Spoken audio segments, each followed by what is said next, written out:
Jayson Tatum. Whenever he has a big offensive game like that, it kind of loosens everybody else up on the court, and they start getting easy ones to transition. Their defense picks up, and then you just see a level of intensity pick up on their end, and they just start picking the scab, as we call it in our league. Start running the same play over and over again, getting switches, and they were just punishing us down the stretch. And JT was getting to his spots, and that was the difference in the game tonight. Even if you take 15 points away from what he scored tonight, it would be probably a different game. But we felt like we had a good game plan going in. But again, we've seen this before from JT against us, where he scores 50. He did it last year in the playoffs, and it just shows you that's the difference in the game when you're playing against us. Is you got to beat us on that end, and then finish the game. Anything specific? I mean, you talked about taking the scale. I mean, I think he was in the third going into the fourth. Then goes up for 18 in the fourth. Yeah. Is there anything that changed either in the way you guys are trying to defend him or just in his aggression level? Yeah, his aggression level, of course, you got to give respect to him. I mean, he got to the free throw line as well. I don't know how many free throws he shot in the fourth quarter, but down the stretch, he got to the free throw line. He was just in a good rhythm. Once you get JT in a good rhythm, I mean, I've seen it. I mean, I've been on his team, so seeing it live and him going to the basket and attacking, getting to his pull-ups, that's just the difference between the good and great players. He just continued to attack us, so you got to give him credit.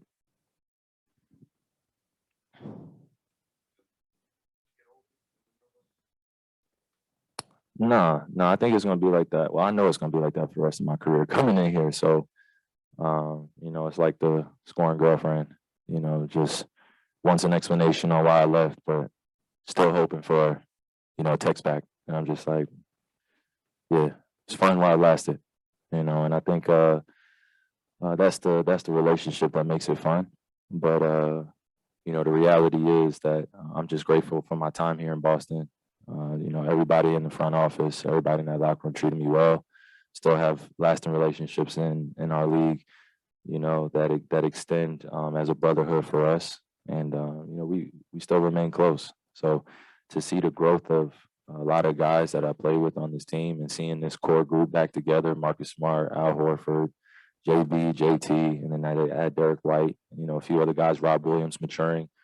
I was with these guys when they were pups. When JT just got drafted, JB was in his second year. So, I just have mutual respect for them, and coming back in this environment, we know what it is, and I just got to lock in on the mission, stay focused, and not try to have too many conversations with the fans on the side when they call me out of my name.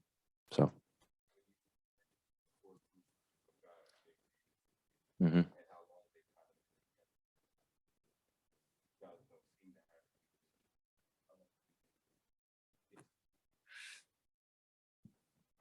Man, I wish I had an answer for that like tomorrow, but I think we've all accepted that it's been a funky year. It's been a lot going on in and out of the lineup. I think we have one of the most changing lineups in the league. I think us and the Lakers.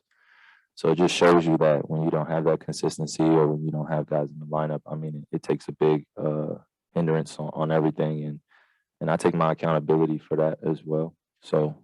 Now we just have 17 games left, and we make the best of it. And we're not in this do or die mode, but we just know, hey, in order for us to be in position for contention, we got to do the little things in order to win every single night. And I'm gonna have to show up, and even more so. So.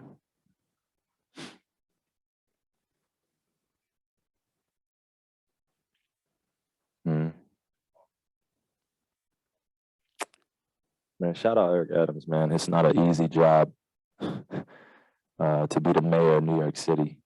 And, with COVID looming, vaccination mandates, everything going on in our world with this war in Ukraine and everybody feeling it across America, I wouldn't want to be in his shoes right now trying to delegate whether or not, one basketball player can come and play at home.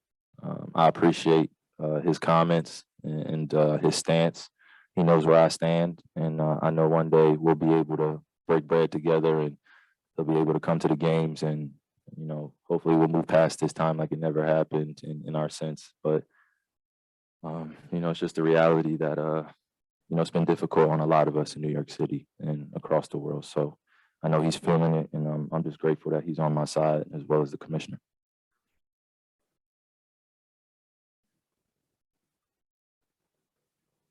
Mm-hmm.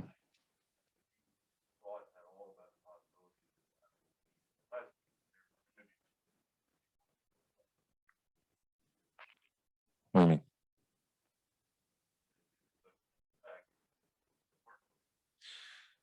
Yeah, now we play the waiting game, bro. I'm waiting just as much as you.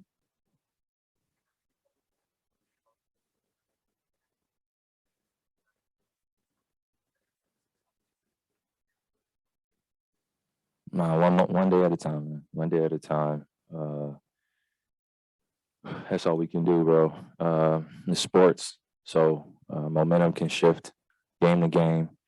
And one thing that we can control is our effort and our intention into the game plan, and just going out there and playing free and just enjoying it. Win, loss, or draw, we just want our intention to be in the right place, and we just leave it all out there. I think tonight, I was just a little tight, just on everything. Got shots a little on and off defensively, and that energy carries on to our team. So we just have to set the right intentions for the rest of the season and see where we land, and then go from there. We're never going to waver, never going to lose belief in our talent, God-given talent. I'm grateful for that. I'm humble enough to admit that, and we just see where we go.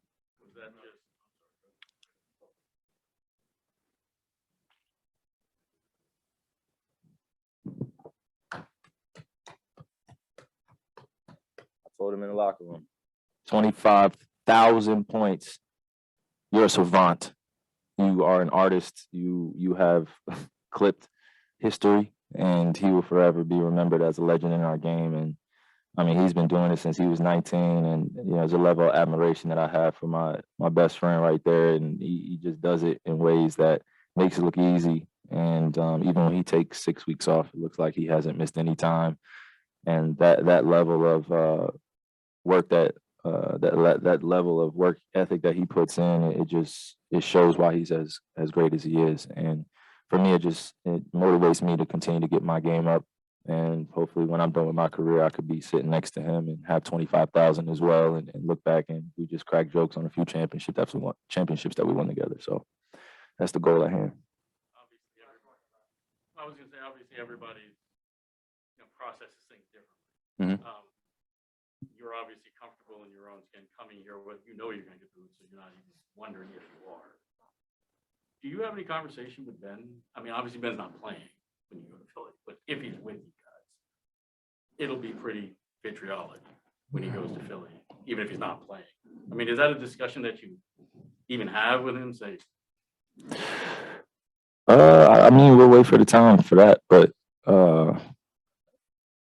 I think I kind of leave that question up for the observer, and when he has a chance to play in Philly, I think we'll see him in his natural way, man. We all react differently, and we all prepare in our own ways. And me, as one of the leaders on the team, is just to be there for him and support every moment that we're together on the floor, off the floor as well. But it's never easy to get traded, to leave a team in free agency.